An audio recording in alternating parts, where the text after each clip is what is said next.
Assalamualaikum warahmatullahi wabarakatuh.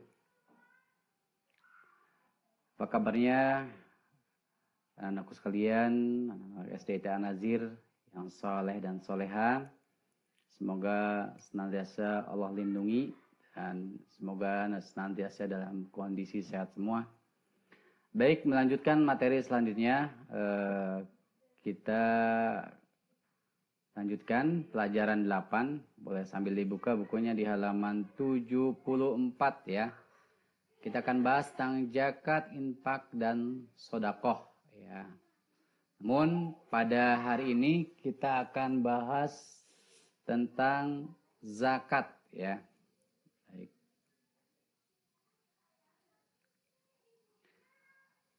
Pengertian zakat. Zakat merupakan rukun Islam yang keempat ya. Ini rukun Islam yang keempat ya. Rukun Islam itu ada 5 ya. Ini yang keempat. Kewajiban zakat disyariatkan pada tahun kedua Hijriah. Ini. Ya. Kemudian zakat menurut bahasa adalah membersihkan, menyucikan dari sesuatu yang kurang bersih, baik diri maupun harta. Ya. Jadi zakat ini membersihkan harta kita, membersihkan diri kita. Ya. Kemudian zakat menurut istilah adalah membersihkan diri dengan mengeluarkan harta yang dimiliki dan diserahkan kepada yang berhak menerimanya. Membersihkan diri dan diserahkan kepada yang berhak menerimanya. Nanti ada golongan yang berhak menerima zakat. Ya, ada 8. Ini ayatnya firman Allah Subhanahu wa taala, "Khudh min amwalihim shadaqatan tutahhiruhum wa tuzakkihim biha wa shalli 'alaihim. Inna salataka sakanul lahum wallahu samii'un 'alim." Ambillah zakat dari sebagian harta mereka.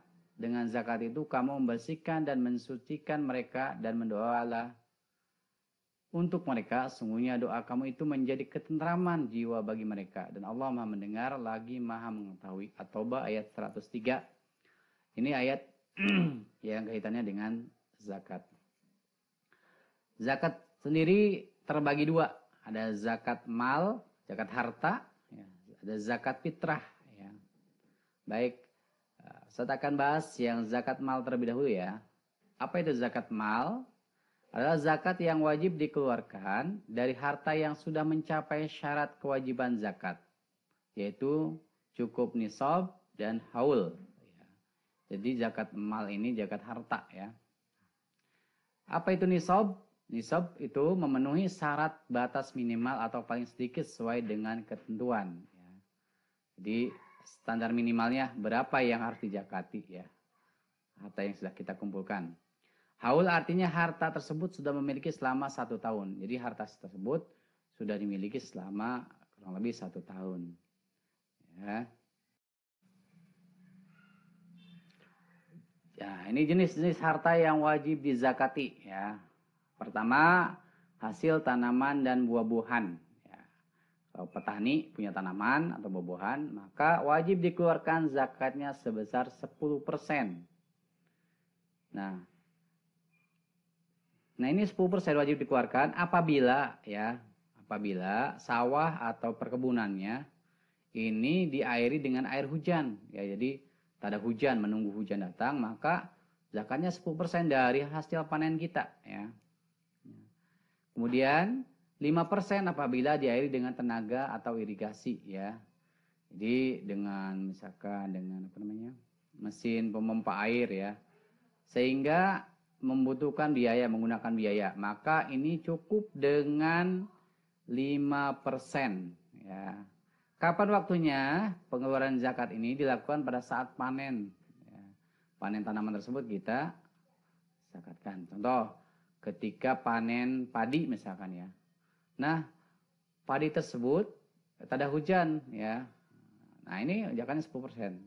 Tapi kalau sawah tersebut ya, ini dengan tenaga atau irigasi, maka ini hanya 5% dari total hasil panen kita ya.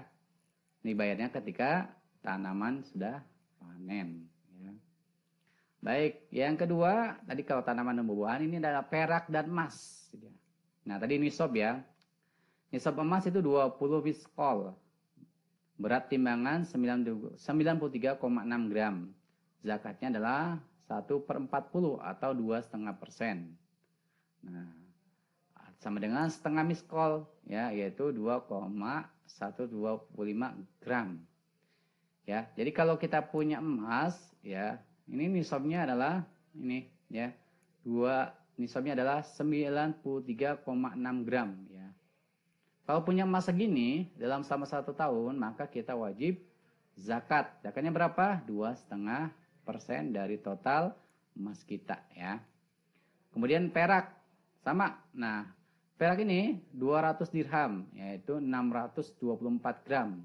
Ya, ya, zakatnya adalah 2,5% atau 1/40. Ya.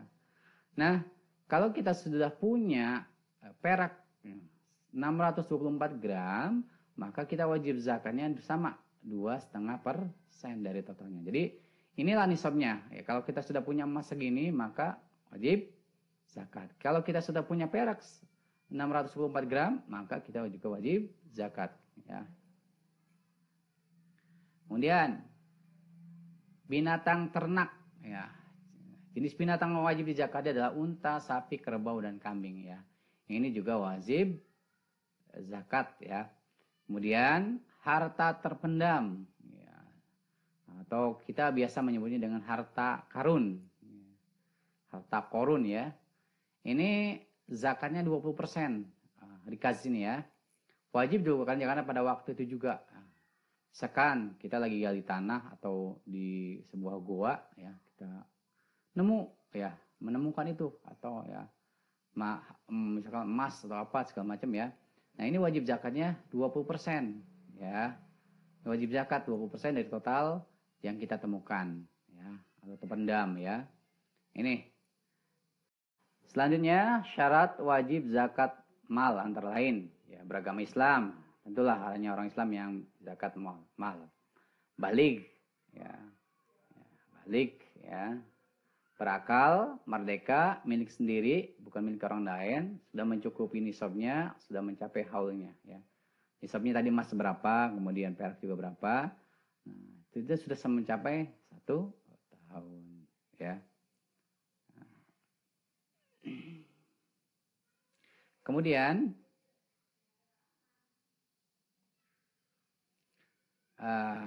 tadi itu zakat mal, ya, zakat harta. Sekarang ada zakat fitrah. Zakat fitrah adalah zakat yang wajib dibayarkan oleh setiap, ya, muslim, baik laki-laki maupun perempuan, ya. Jadi semua wajib nih, tidak boleh tidak. Kalau dia muslim, wajib. Zakat fitrah wajib atas individu muslim, kecil, besar, laki-laki, perempuan, merdeka maupun budak, siapa saja. Zakat fitrah dikeluarkan pada bulan Ramadan sebelum hari raya Idul Fitri. Dan zakat ini khusus hanya ada pada bulan Ramadan. Zakat fitrah mempunyai tujuan untuk membersihkan diri dan mengembangkan amal perbuatan yang baik. Ya, ini zakat fitrah, ya. Ketentuannya ini, beragama Islam, mempunyai kelebihan makan pokok untuk keluarga pada hari itu, ya. Masih hidup sewaktu terbenam matahari di akhir Ramadan. Jadi masih hidup ketika di akhir Ramadan, itu wajib zakati. Ini zakat fitrah. Dibayarkan pada bulan Ramadan, dibayarkan dengan makanan pokok, ya. Sebenarnya zakat fitrah itu makanan pokok. Kalau di Indonesia itu beras, ya. Ada juga yang gandum, ya. Ada juga sagu, jagung, ya. Pokoknya makanan pokok, ya. Kalau di Indonesia itu beras. Setiap orang kena zakatnya 3,1 liter beras atau 2,5 kilogram beras. Atau uang seharga 3,1 liter beras, ya. Jadi itu, ya. Boleh dengan uang, ya, tapi seharga 2,5 kilogram beras atau 3,1 liter beras, ya. Ya. Itu. Kemudian, ya,